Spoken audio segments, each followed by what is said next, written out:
जी अस्सलाम वालेकुम dear students, क्या हाल चाल है। आज दोबारा से फिर एक नए पैशन के साथ, एक नए जज्बे के साथ कास्ट अकाउंटिंग साइकिल एंट्रीज़ जो है वो आपके सामने मैं प्रेजेंट करने की कोशिश करता हूँ।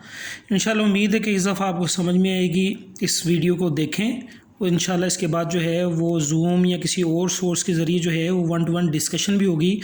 जो आपके क्वेश्चंस होंगे उन पर इंशाल्लाह हम डिबेट भी करेंगे ताकि आपको बात पूरी तरह से समझ आ सके। अच्छा, सबसे पहले हमने यहाँ पर देखना ये है कि बेसिकली कॉस्ट का फ़्लो क्या है। तो फ़्लो ऑफ कॉस्ट की बात करते हैं।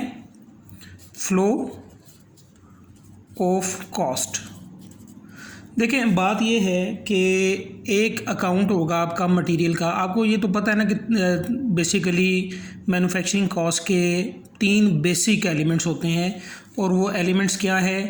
एक मटेरियल है, ठीक है, दूसरा लेबर है और तीसरा फैक्ट्री ओवरहेड्स हैं। ये 3 बेसिक मैन्युफैक्चरिंग कॉस्ट के एलिमेंट्स हैं। हमने पहले इसके फ़्लो की बात करनी है। देखें सबसे पहले मटेरियल के अकाउंट की अगर मैं बात करूं, डिटेल से हम इंशाल्लाह डिस्कस करेंगे, आपने परेशानी होना। देखें एक मटेरियल का अकाउंट होगा। मटेरियल आपको पता है कि हमारा एसेट है। ये अकाउंट जो है वो टी शेप में बनेगा। जितना भी मटेरियल आप ख़रीदेंगे वो आपका डायरेक्ट मटेरियल हो या इनडायरेक्ट मटेरियल हो, वो यहाँ पर डेबिट हो जाएगा, ठीक है।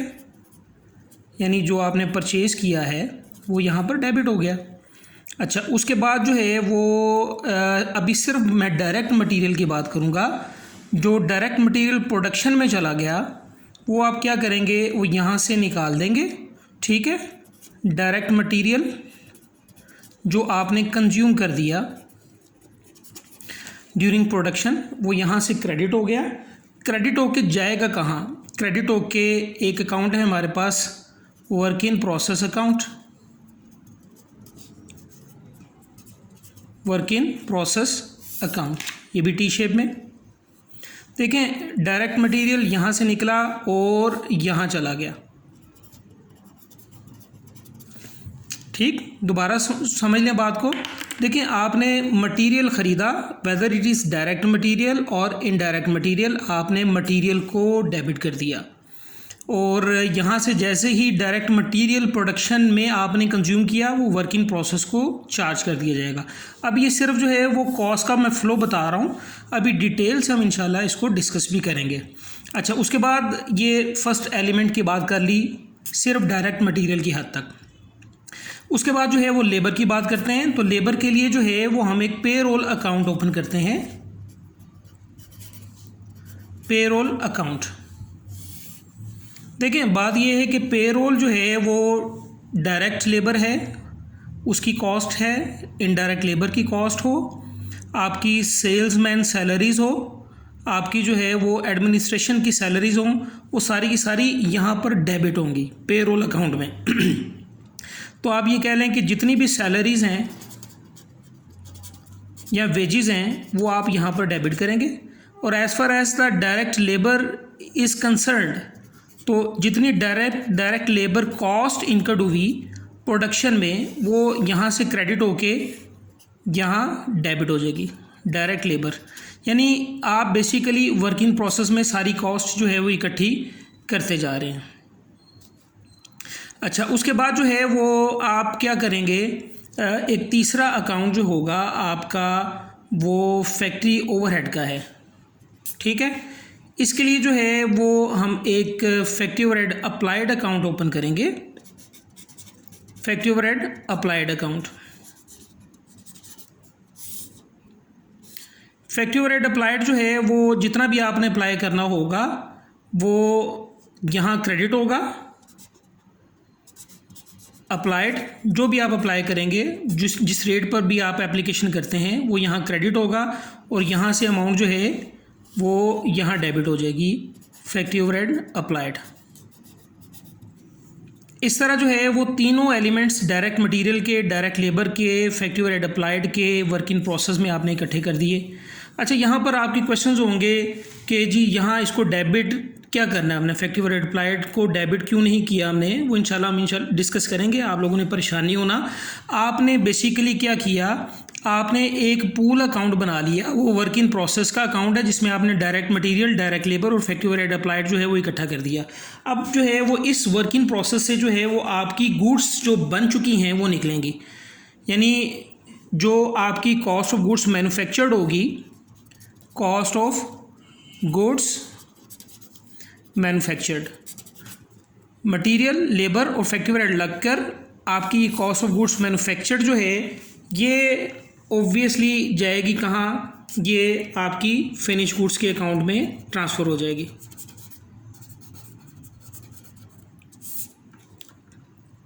ठीक है, यहाँ से ये क्रेडिट होगी और फिनिश गुड्स के अकाउंट में cost of goods manufactured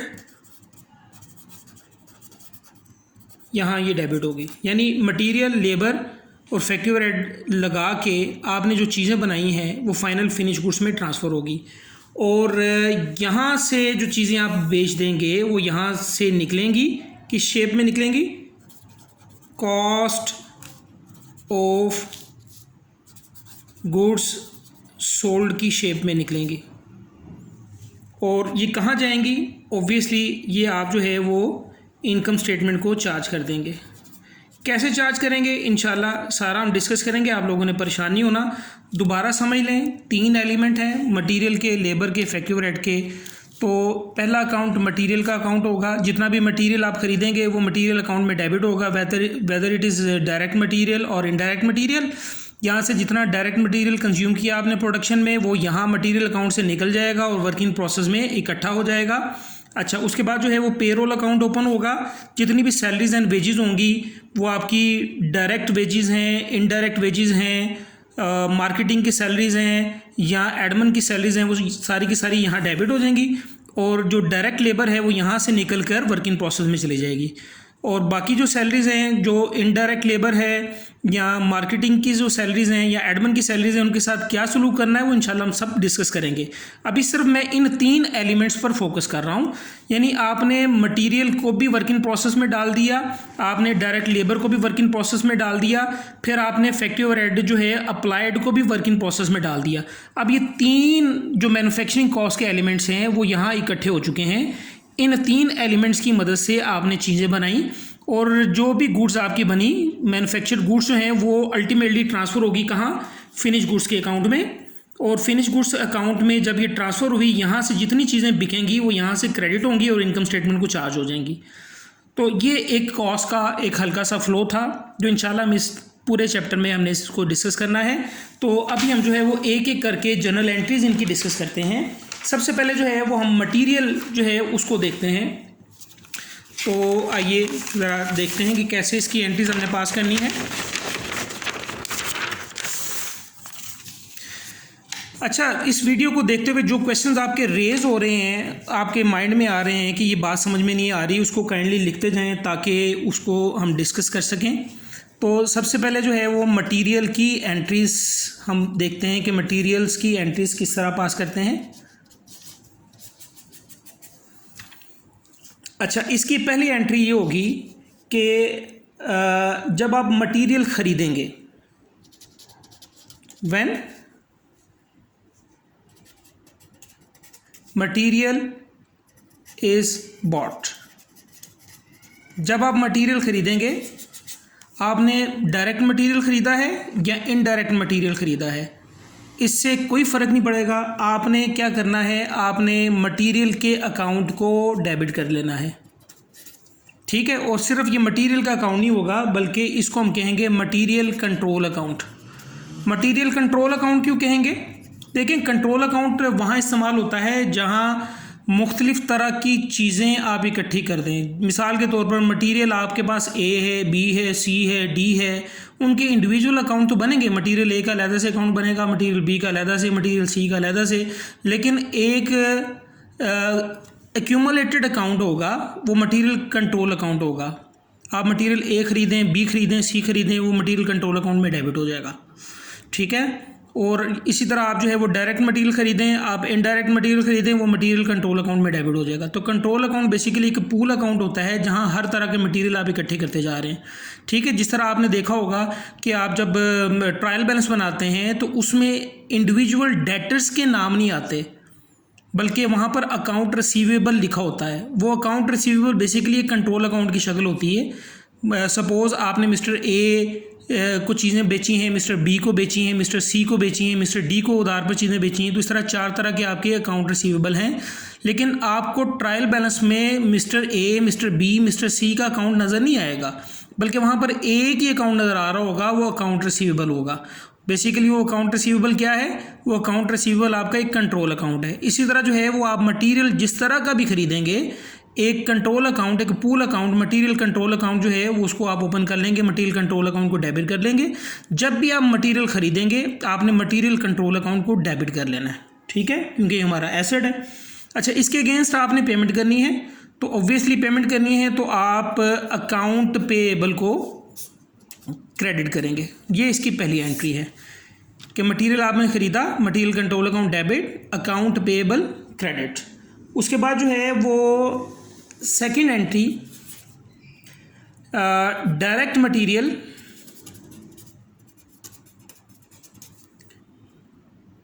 issued to production. आपने डायरेक्ट मटेरियल जो है वो प्रोडक्शन को इशू कर दिया। अभी हमने पीछे बात की कि बेसिकली जब भी आप डायरेक्ट मटेरियल को प्रोडक्शन में इशू करेंगे, आप इसको यूँ समझ लें कि बेसिकली 3 स्टेट्स हैं मटेरियल की। एक रॉ शेप है, रॉ मटेरियल, ठीक है, और एक इसकी फाइनल शेप है और वो फिनिश गुड्स है। रॉ मटेरियल फिनिश गुड्स में कैसे कन्वर्ट होगा? ये दरमियान में ये वर्क इन प्रोसेस है। तो जब आप वर्क इन प्रोसेस में मटेरियल को डालेंगे, यहाँ जो है वो इस मटेरियल पर काम किया जाएगा और फाइनल फिनिश गुड्स बन जाएगी। तो इसी तरह डायरेक्ट मटेरियल आपने जब भी प्रोडक्शन को इशू करना है तो किसको डेबिट करेंगे? वर्क इन प्रोसेस को डेबिट करेंगे। तो आपने वर्क इन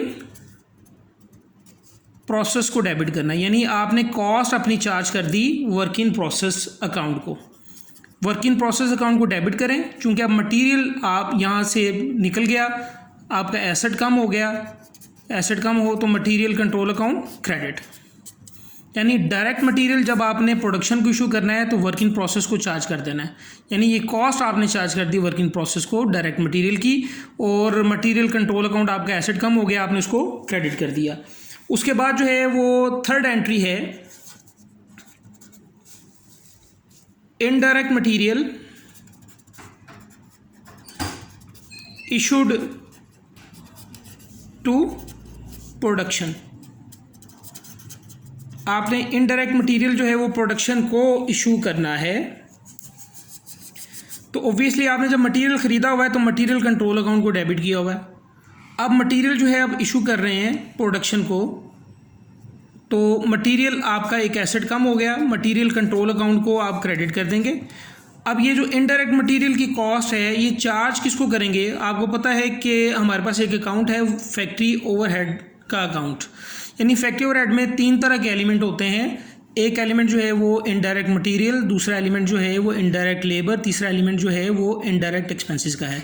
चूँकि ये इनडायरेक्ट मटेरियल की कॉस्ट है इसलिए आप जो है वो फैक्ट्री ओवरहेड को चार्ज कर देंगे, इसके साथ भी कंट्रोल अकाउंट लगा देंगे। उसकी रीज़न क्या है? क्योंकि ये भी एक पूल अकाउंट है, यानी इसमें जो है वो इनडायरेक्ट मटेरियल भी होगा, इनडायरेक्ट लेबर भी होगी, इनडायरेक्ट एक्सपेंसेस भी होंगे, इसलिए इसको फैक्ट्री ओवरहेड कंट्रोल अकाउंट कहा जाता है। ठीक है, होप कि आप जो है वो कंट्रोल अकाउंट का पर्पस समझ गए कि कंट्रोल अकाउंट को कंट्रोल अकाउंट क्यों कहा जाता है। एनी हाउ, तो मटेरियल आपने बाय किया, material control account debit, account payable credit. इस मटेरियल में से जब आप डायरेक्ट मटेरियल इशू करेंगे तो वर्क इन प्रोसेस को चार्ज कर देंगे, और जब आप इनडायरेक्ट मटेरियल इशू करेंगे तो फैक्ट्री ओवरहेड कंट्रोल अकाउंट को चार्ज कर देंगे। इन दोनों केसेस में आप देख रहे हैं कि ये मटेरियल कंट्रोल अकाउंट क्रेडिट हो रहा है क्योंकि आपका एसेट एक कम हो रहा है।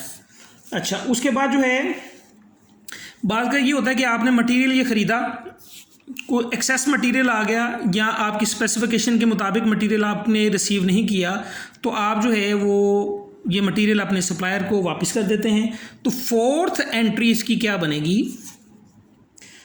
Material return to supplier, material returned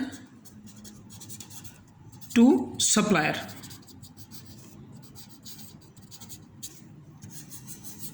जब आपने ख़रीदा था तो आपने एंट्री पास की थी material control account debit account payable credit. अब आप सप्लायर को वापस कर रहे हैं तो ऑब्वियसली इसकी रिवर्सल एंट्री पास कर देंगे, यानी अकाउंट पेएबल डेबिट कर देंगे और क्रेडिट किसको करेंगे, मटेरियल कंट्रोल अकाउंट को, क्योंकि आपका एसेट कम हो गया। ये आपकी लायबिलिटी कम हुई, आपने इसको डेबिट कर दिया, ये आपका एसेट कम हुआ, आपने इसको क्रेडिट कर दिया। अच्छा, उसके बाद जो है देखें, एक चीज़ ध्यान में रखिएगा कि जब भी आप मटेरियल बाय करते हैं तो वो मटेरियल स्टोर में आता है। जब मटेरियल स्टोर रूम में आएगा तो मटेरियल कंट्रोल अकाउंट ओपन हो जाएगा। ठीक है, बात दोबारा सुन लें, मटेरियल जब भी स्टोर में आप रिसीव करेंगे, स्टोर वाले जो है वो मटेरियल कंट्रोल अकाउंट को डेबिट कर लेंगे, बीइंग एन एसेट, कि ये एसेट है हमारा, इसलिए उन्होंने डेबिट कर दिया। अच्छा, अब अगर मटेरियल स्टोर में ना आए और डायरेक्टली अगर हम प्रोडक्शन को इशू कर दें, यानी मटेरियल बाय किया, स्टोर में आने की बजाय सीधा प्रोडक्शन हॉल में चला गया, उस केस में क्या एंट्री पास करेंगे, तो वो हम देखते हैं। नंबर 5 जो है, 5 नंबर जो है वो आपकी जो जनरल एंट्री है वो उसका टाइटल कुछ यूँ मैं दूंगा कि मटेरियल परचेज्ड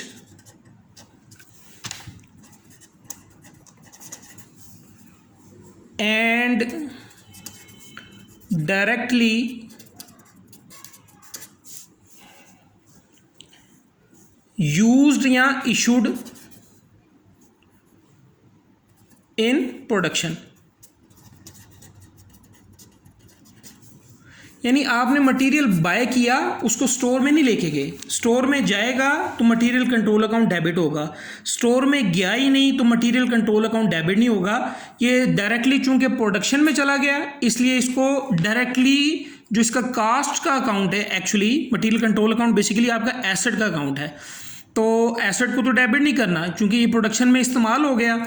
अगर तो वो डायरेक्ट मटेरियल है, आपको पता है कि वो किसको चार्ज करेंगे, work in process control account को या वर्क इन प्रोसेस अकाउंट को, वो आप डेबिट कर देंगे डायरेक्ट मटेरियल। ठीक है, और अगर वो इनडायरेक्ट मटेरियल है तो वो फैक्ट्री ओवरहेड कंट्रोल अकाउंट को डेबिट कर देंगे।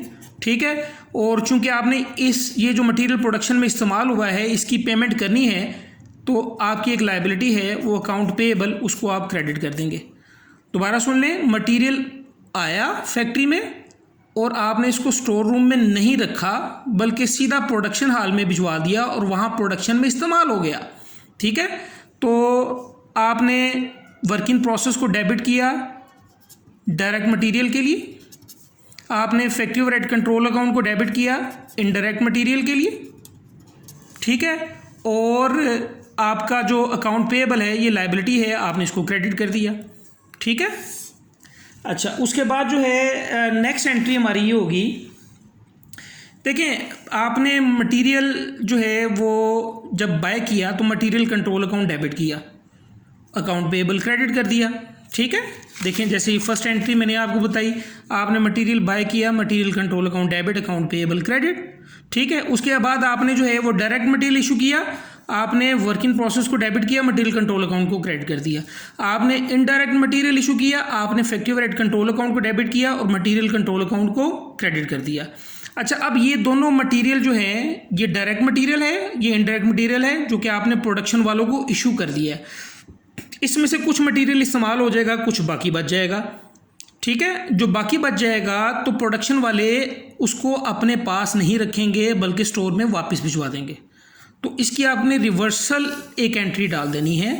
जब मटेरियल अनयूज मटेरियल जो है वो प्रोडक्शन हॉल से स्टोर रूम में वापस चला जाएगा तो क्या एंट्री पास करेंगे, तो नंबर 6 इसका कैप्शन या टाइटल मैं ये दूंगा, unused material returned to store from production। Hall, यानी प्रोडक्शन हॉल से जो अनयूज मटेरियल है वो स्टोर में चला जाएगा। तो अभी थोड़ी देर पहले मैंने आपको बताया था कि मटेरियल जब भी स्टोर में आएगा आपने मटेरियल कंट्रोल अकाउंट को डेबिट कर लेना है। तो इस एंट्री के बैकग्राउंड में आपने डायरेक्ट मटेरियल इशू किया हुआ था, आपने वर्क इन प्रोसेस को डेबिट किया हुआ था और मटेरियल कंट्रोल अकाउंट को क्रेडिट किया हुआ था। आपने जो है वो इनडायरेक्ट मटेरियल इशू किया था, आपने फैक्ट्री ओवरहेड कंट्रोल अकाउंट को डेबिट किया था, मटेरियल कंट्रोल अकाउंट को क्रेडिट किया था। अच्छा, अब ये मटेरियल वापस आ रहे हैं तो इन दोनों की रिवर्सल डाल दें। मैं एक ही कंपाउंड एंट्री में इसकी रिवर्सल डाल रहा हूँ, यानी मटेरियल कंट्रोल अकाउंट जो है आप इसको डेबिट कर लेंगे और वर्क इन प्रोसेस को आप क्रेडिट कर देंगे और फैक्ट्री ओवरहेड कंट्रोल अकाउंट को आप क्रेडिट कर देंगे। ठीक है, यानी मटेरियल जो है वापस आ गया स्टोर में, मटेरियल कंट्रोल अकाउंट डेबिट, और जो आपने एंट्री पास की हुई थी जब आपने इशू किया था direct material work in process को डेबिट किया हुआ था, और इनडायरेक्ट मटेरियल के लिए फैक्ट्री ओवरहेड को डेबिट किया हुआ था, इसकी रिवर्सल डाल दिया आपने। वर्क इन प्रोसेस क्रेडिट हो गया, factory overhead control account credit हो गया और मटेरियल स्टोर में वापस आ गया। अच्छा, ये तो थी मटेरियल से रिलेटेड एंट्रीज। अच्छा, उसके बाद जो है कुछ लेबर की हम बात करते हैं, पेरोल की एंट्रीज। उसके लिए एक सिनेरियो मैं आपको प्रोवाइड करता हूँ। देखिए, एंट्रीज जो है वो पेरोल की एंट्रीज समझने के लिए एक हल्का सा सिनेरियो, पेरोल या लेबर। सेकंड पार्ट जो है वो कॉस्ट का, पेरोल या ये लेबर का होगा।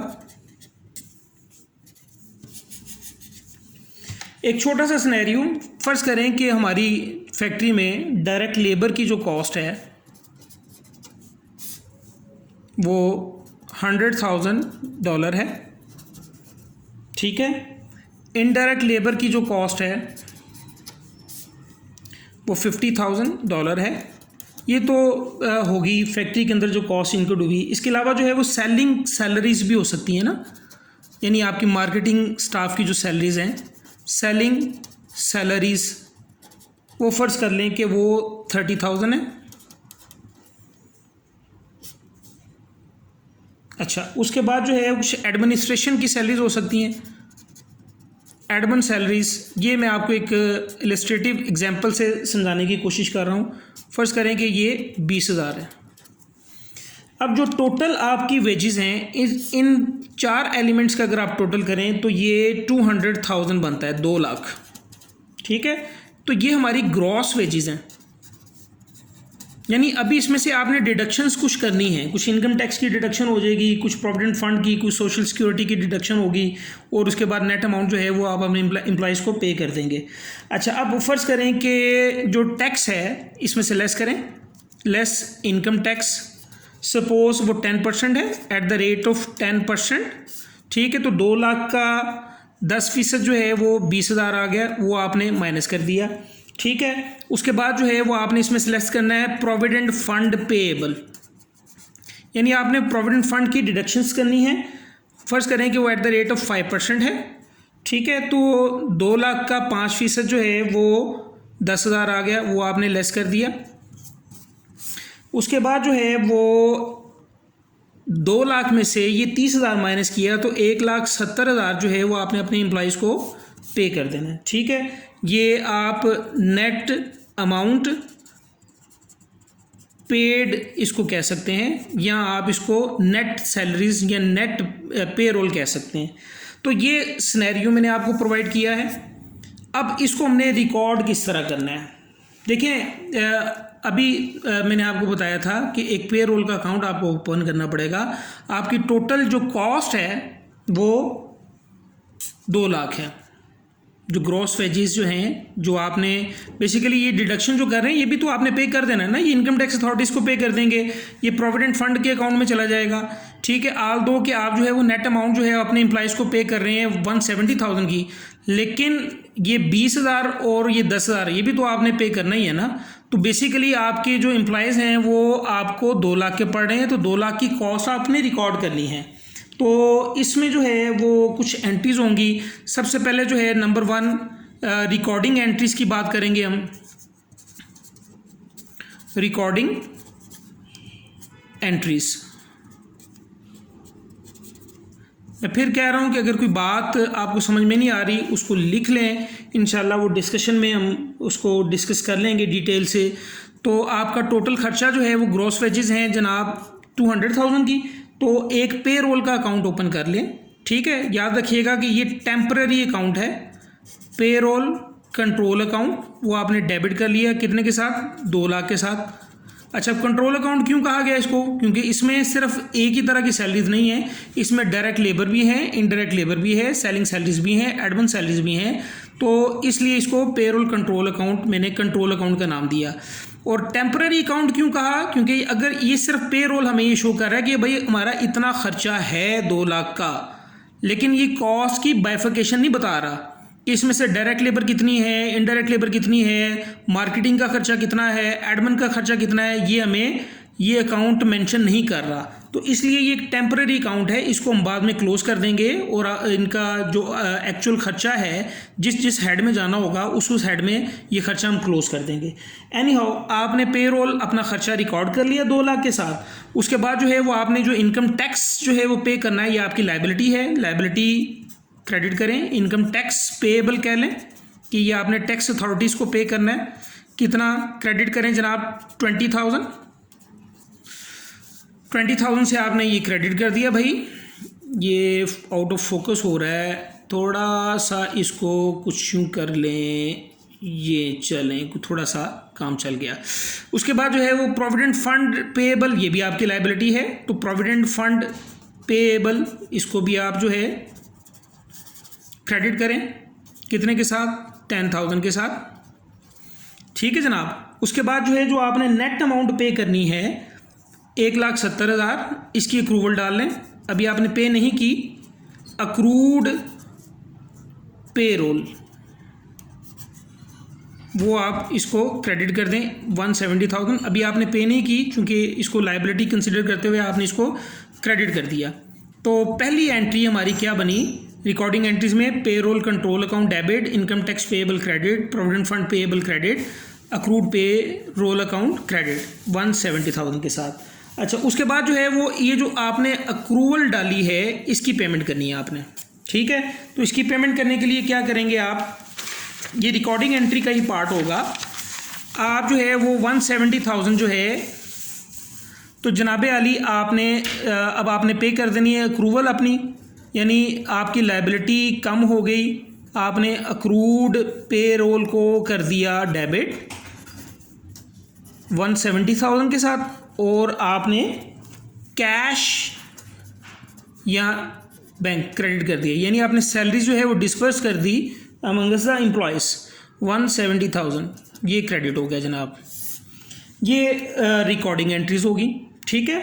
अच्छा, उसके बाद देखें ये जो हमने पहली एंट्री पास की है ना रिकॉर्डिंग एंट्रीज में, payroll control account debit, ये मैंने आपसे कहा था कि ये क्लियरिंग अकाउंट है, एक टेम्परेरी अकाउंट है। 2 लाख से ये अकाउंट डेबिट है, ये आपको नहीं बता रहा कि इसमें डायरेक्ट लेबर कितनी है, इनडायरेक्ट लेबर कितनी है, मार्केटिंग की सैलरीज कितनी है, एडमिन की सैलरीज कितनी है। तो अब हम इसको डिस्ट्रीब्यूट कर देंगे। फर्स्ट एंट्री होती है रिकॉर्डिंग एंट्रीज, ठीक है। सेकंड एंट्रीज की होगी डिस्ट्रीब्यूटिंग एंट्रीज, ठीक है। तो अब हम क्या करेंगे, नंबर 2 पर हम इसको ले आते हैं डिस्ट्रीब्यूटिंग एंट्रीज।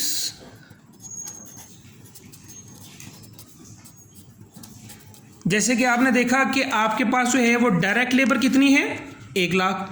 डायरेक्ट लेबर किसको चार्ज करनी है, कॉस्ट फ्लो में वेरी फर्स्ट पेज पर मैंने आपको बताया था कि ये पेरोल कंट्रोल अकाउंट में डायरेक्ट लेबर जो है आपने वर्क इन प्रोसेस को चार्ज कर देना है, ठीक है। तो इसी तरह जो है वो डिस्ट्रीब्यूटिंग एंट्रीज में हम क्या करेंगे, जो आपकी डायरेक्ट लेबर है वो वर्क इन प्रोसेस को डेबिट कर देंगे, ठीक है। डायरेक्ट लेबर मैंने आपको बताई जनाब 1 लाख, ठीक है। और जो इनडायरेक्ट लेबर है आपको पता है कि इनडायरेक्ट मटेरियल, इनडायरेक्ट लेबर और indirect expenses, these are the accounts relating to the factory overhead control account. So factory overhead control account को डेबिट करें to the extent of indirect labour, वो कितनी है 50,000, ठीक है। ये अभी मैंने आपको बताया कि ये डायरेक्ट लेबर जो है वो 1 लाख है, इनडायरेक्ट लेबर 50,000 है। तो डायरेक्ट लेबर को मैंने वर्क इन प्रोसेस को चार्ज कर दिया, इनडायरेक्ट लेबर को जो है वो फैक्ट्री ओवरहेड को चार्ज कर दूंगा। सेलिंग सैलरीज को जो है मैं मार्केटिंग ओवरहेड्स कंट्रोल अकाउंट को चार्ज कर दूंगा। एडमन सैलरीज को जो है वो एडमन ओवरहेड में चार्ज कर दिया जाएगा। ठीक है, तो अब मैं क्या करूँगा, अब मैं एक और अकाउंट डेबिट करूँगा और वो मार्केटिंग ओवरहेड या मार्केटिंग एक्सपेंस को डेबिट कर दूंगा।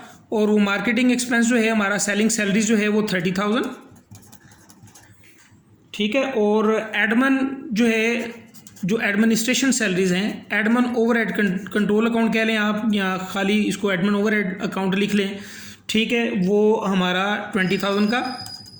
ठीक है, इस तरह जो है वो 1 लाख, 1,50,000, 1,80,000 और 2 लाख को आपने डिस्ट्रीब्यूट कर दिया।